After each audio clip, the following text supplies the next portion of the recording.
Alice and a pineapple under the sea, SpongeBob SquarePants. And I'm not going to say anymore because it's copywritten. Anyways, hello readers. Today, for the very first time, we're reading from the book called The SpongeBob SquarePants Movie, a novelization of the hit movie. There's a bit of damage here and here, but it should still be readable. Hopefully there's nothing wrong with any of the pages. Chapter 1. We begin our story under calm blue waters, near the beautiful green island of Bikini Atoll. Let's see, beneath those tropical seas, we find the town of Bikini Bottom, a peaceful place where everyone is happy and... Wait a minute, hold your seahorses. Things were usually happy in Bikini Bottom, but on this day there was panic in the streets. Sirens wailed and frightened fish swam in all directions. Police helicopters buzzed over the town and squad cars blocked the intersections. The situation was so bad that classes at the School of Fish were canceled. In front of the Krusty Krab restaurant, a crowd had gathered. Mr. Krabs, the owner, was talking to reporters. Let's see, they clustered around. We see waving microphones under his nose and pressing cameras into his face. Can you tell us what is happening, Mr. Krabs? Asked a young reporter from the Daily Clam. Wait, please, settle down, said Mr. Krabs, waving his claws. One question at a time, please. See, one at a time. The people of Bikini Bottom want to know what's going on inside, asked Perch Perkins, Bikini Bottom's favorite newsman. We got the situation in there. See, now they'd rather not talk about it until my manager gets here. Suddenly, a sleek black sports car pulled up to the curb. Look, cried Mr. Krabs. There he is! All eyes and eye stalks turned to see SpongeBob SquarePants step out of the black car. His face was somber, his eyes hidden behind sunglasses. In his hand, the determined Sponge carried an important-looking briefcase. It's SquarePants! A fish cried out in a voice filled with awe. SpongeBob, looks right up to Mr. Krabs and tore off his sunglasses. Talk to me, Krabs, he said in a commanding voice. It started out as a simple order, Mr. Krabs sobbed. A Krabby Patty with cheese. So what went wrong? Asked the SpongeBob. See, when the customer took a bite, Mr. Krabs choked and continued to sob. There was no cheese! Mr. Krabs cried. No cheese on the sandwich. This has never happened before. Mr. Krabs broke down. He covered his eye stalks with his claws and sobbed. SpongeBob slapped him on the snout. Get a hold of yourself, Eugene, said SpongeBob. I'm going in. Mr. Krabs stopped crying and sighed with relief. SpongeBob turned and faced the restaurant. Reporters and innocent bystanders backed away under his stern gaze. The crowd parted to make a path for him. A path that led to the front door of the Krusty Krab.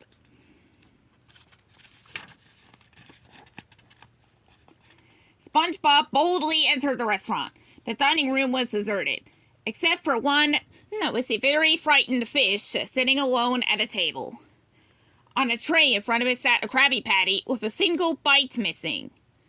Fearlessly, SpongeBob SquarePants walked over to the anxious fish. Who are you? The fish asked in a shaky voice. I'm the manager of this establishment, replied SpongeBob in a business-like tone. Then SpongeBob slapped his briefcase down on the table. The nervous fish jumped at the sound. Everything is gonna be fine, SpongeBob said in a calm voice. But the poor fish just shook his head. I'm really scared, man. You got a name? The fish nodded. Phil. You got a family, Phil? The fish got choked up, then began to cry. SpongeBob snapped his fingers in front of Phil's face. Come on, Phil, say it with me. Let's hear about that family. I got a lovely wife and 2 beautiful children, Phil stammered. That's what it's all about, Phil, SpongeBob replied. As Phil watched nervously, SpongeBob reached into his briefcase. Then he looked up at Phil. I've only got one shot at this, SpongeBob warned. Gotta have the right tools for the job. SpongeBob paused, rifling through his briefcase. Then he looked up and whispered, Bingo! Slowly, he pulled out a pair of shiny golden tongs. Now, I want you to do me a favor, Phil, SpongeBob said. What? The fish gasped. Say cheese, With that, SpongeBob placed a perfectly cut slice of yellow cheese in the center of the bun. Then he looked up at Phil's grateful, smiling face. Success! Minutes later, SpongeBob came out. Out the Krusty Krab's front door, looking pleased with himself. He carried Phil safely in his arms. Order up, SpongeBob said. Customers cheered and flocked to fill the tables. SpongeBob was lifted into the air and carried through town on the crowd's shoulders. All around him, confetti fluttered down like snow. 3 cheers for the manager! They cried. Hip, hip, ha! What? SpongeBob said, sleepily. Hip, hip, ha! And just like that, the dream was over. SpongeBob SquarePants sat up in his bed and blinked his eyes. He turned off his alarm clock before it honked again. Hooray! SpongeBob cried, throwing off his blanket. Gary, I had that dream again, and it's finally going to come true. Today! He raced over to the calendar. Sorry about this calendar, SpongeBob said as he tore away yesterday's page. The date underneath the calendar read March 7th.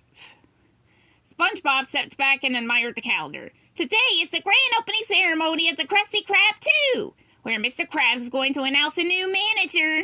Meow, said Gary, and the little snail slid over to SpongeBob's side. Who's it gonna be, Gary? Said SpongeBob. Then he got an idea. I know. Why don't we ask my wall of 374 consecutive Employee of the Month awards? SpongeBob SquarePants!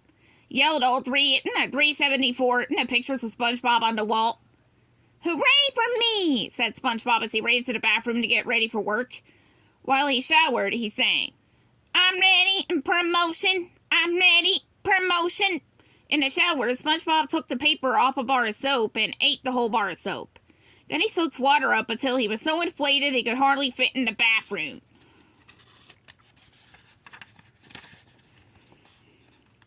Holding his nose and closing his mouth, SpongeBob made 2 fists and strained. Bubbles of water poured out of his sponge holes. Soon, SpongeBob was back to normal size and clean as a whistle. Still thrilled about his soon-to-be promotion, SpongeBob danced over to the closet. He searched until he found a perfect square pants for this special day. The same square shorts and shirts he always wore. When he was dressed, SpongeBob ran back to the bathroom. He pulled down the brush and squeezed the tube of toothpaste. SpongeBob brushed his teeth, then his ears, and then his eyeballs, until they sparkled. SpongeBob admired his reflection in the mirror. Cleanliness is next to managerliness, he declared. Then the happy sponge gave little Gary his breakfast and skipped off to work. As he went, SpongeBob was still singing. I'm ready, promotion, I'm ready, promotion. He sang until he got to Squidward's house, right next door. Without bothering to knock, SpongeBob opened the door and walked right in. To be continued.